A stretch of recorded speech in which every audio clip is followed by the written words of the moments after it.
You see a lot of products out there that might be able to claim that they were started in 1926, but for the most part, those companies are now owned by large global conglomerates. You rarely find a company that is still family-owned and family-operated.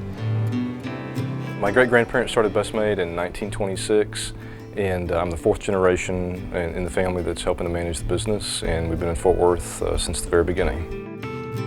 Whenever the company was formed in 1926, my grandmother was making pies and cakes and selling them door to door. She had the yolk of the egg left over, so she decided to start making small jars of mayonnaise.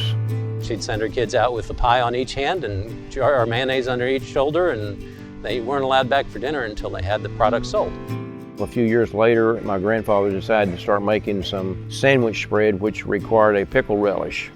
So he was determined to go out and plant a few acres of cucumbers himself. And so when they started growing their cucumbers in the backyard, they had too many, and they just started putting those in jars and canning those and started selling those door to door as well, and it just kind of took off from there. I worked for the company ever since I was in middle school. I can remember the time that we were capping all the jars by hand. I've asked several of the family members who created Smiley, and nobody can really tell me specifically, but someone drew Smiley as a caricature of my great-aunt Margie, who was the original face on the jars.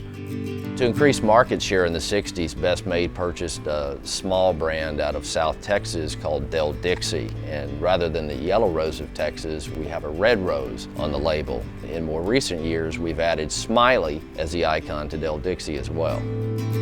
It's pretty amazing whenever I look back to see where we were and where we're headed, and it's just like night and day.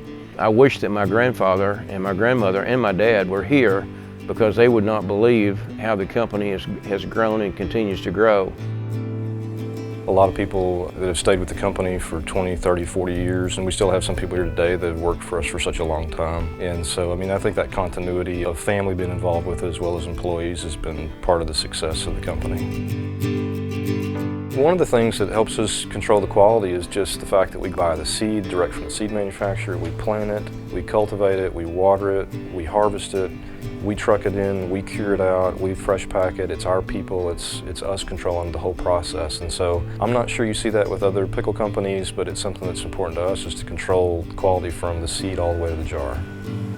You can't really talk about pickles without kind of laughing or having fun with it. It's just a fun item. It's all about making pickles, but we laugh every day up here, so it's a blast. The smiley face is Maid. She's been on the label for 50, 60 years now, and people recognize her. We have an incredible product. There's no doubt that I'll put my product up against any other product in the industry and know that we'll come out ahead.